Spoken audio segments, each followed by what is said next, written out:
तारों तले जिंदगी।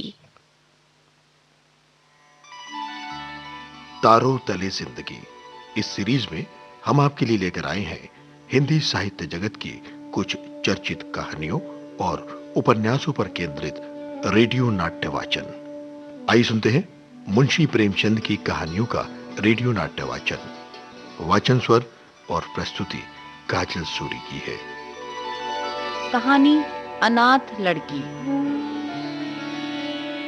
सेठ पुरुषोत्तम दास पूना की सरकारी पाठशाला का मुआयना करने के बाद बाहर निकले तो एक लड़की ने दौड़कर उनका दामन पकड़ लिया।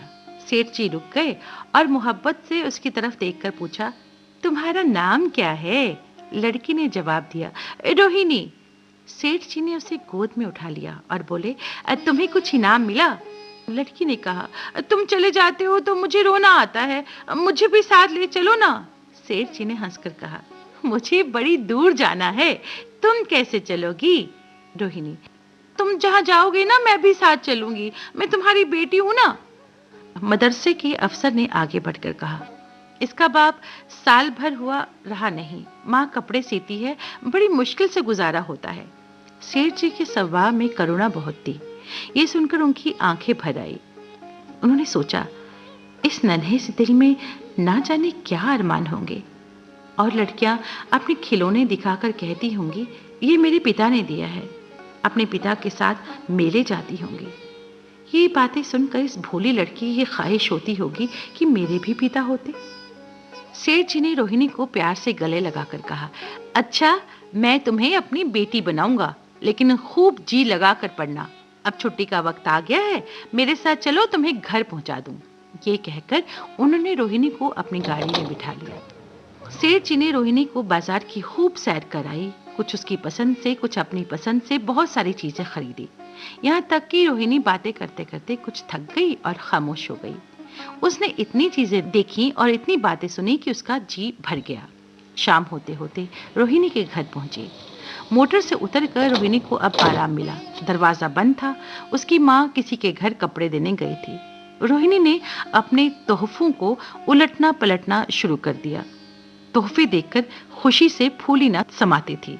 रेशमी कपड़े और रंग बिरंगी साड़ियों के भी कई बंडल थे। उसे उन चीजों को पाने की जितनी खुशी थी, उससे ज्यादा उन्हें अपनी सहेलियों को दिखाने की खुशी थी। सेठ जी दरवाजे पर खड़े ये सब देख रहे थे। इतने में रोहिणी की माँ रुक्मणी कपड़ों की पोटली लिए हुए आती दिखाई दी। रोहिणी ने खुशी से छलांग मारी और उसके पैरों से लिपट गई। रुक्मणी बोली, आज तो इतनी देर कहाँ थी? मैं तुझे ढूंढने पाठशाला गई थी। रोहिणी ने कहा, मैं मोटर कार पर बैठकर बाजार गई थी, वहां से बहुत अच्छी अच्छी चीजें लाई हूँ। वो देखो कौन खड़ा है। माँ ने सेठ जी की तरफ देखा और लजाकर सर झुका दिया।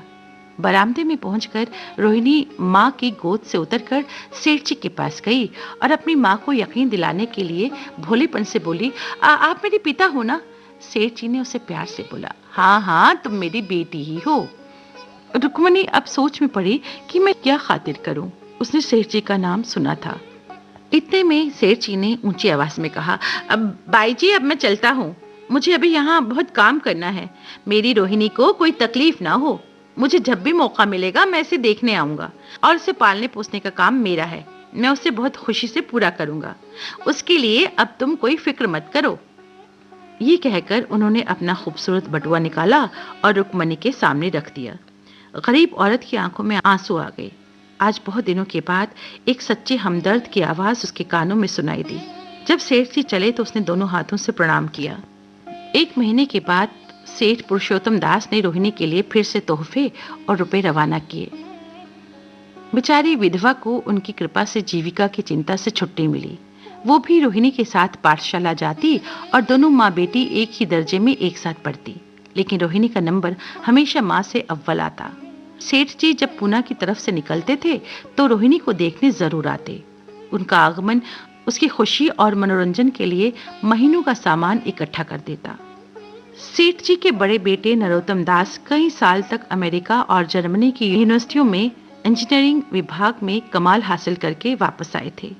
इसी तरह कई साल गुजर गए। रोहिणी अब जवान हो गई। उधर सेठ जी के बड़े बेटे नरोत्तम दास अमेरिका से इंजीनियरिंग करके वापस आए थे।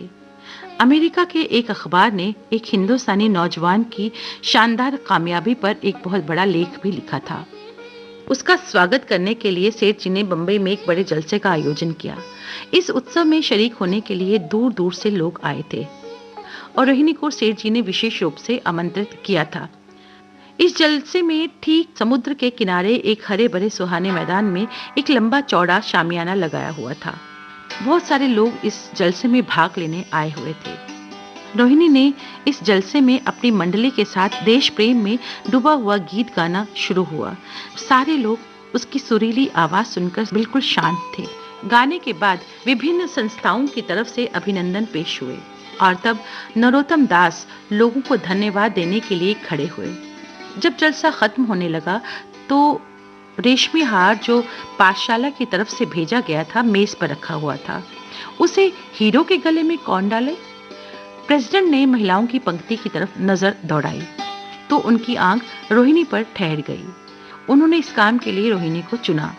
रोहिणी सर झुकाए मेज के पास गई। उसने कांपते हुए हाथों से हार को उठा लिया। एक पल के लिए दोनों की नजरें मिली और रोहिणी ने नरोत्तम दास के गले में हार डाल दिया। दूसरे दिन पाठशाला के मेहमान विदा हुए, लेकिन कौशल्या देवी ने रोहिणी को ना जाने दिया। बोली, अभी तुम्हें देखने से जी नहीं भरा। तुम्हें यहाँ एक हफ्ता रहना होगा। आखिर मैं भी तो तुम्हारी माँ हूँ। एक माँ से इतना प्यार और दूसरी से अलगाव। रोहिणी कुछ जवाब ना दे सकी। ये सारा हफ्ता कौशल्या देवी ने उसकी विदाई की तैयारियों में खर्च किया। 7वें दिन उसे विदा करने के लिए स्टेशन आई। चलते वक्त उसके गले मिली और बहुत कोशिश करने पर भी अपने आंसुओं को रोक न सकी। नरोत्तम दास भी आए थे। उनका चेहरा उदास था। कौशल्या देवी ने उनकी तरफ सहानुभूतिपूर्ण आंखों से देखकर कहा, मुझे तो ये ख्याल ही नहीं रहा। रोहिणी क्या यहाँ से पूना तक अकेली जाएगी? क्या हर्ज, तुम ही चले जाओ और शाम की गाड़ी से लौट आना। नरोत्तम दास के चेहरे पर खुशी की लहर दौड़ गई जो इन शब्दों से छिप न सकी। बोले, अच्छा मैं ही चला जाऊंगा।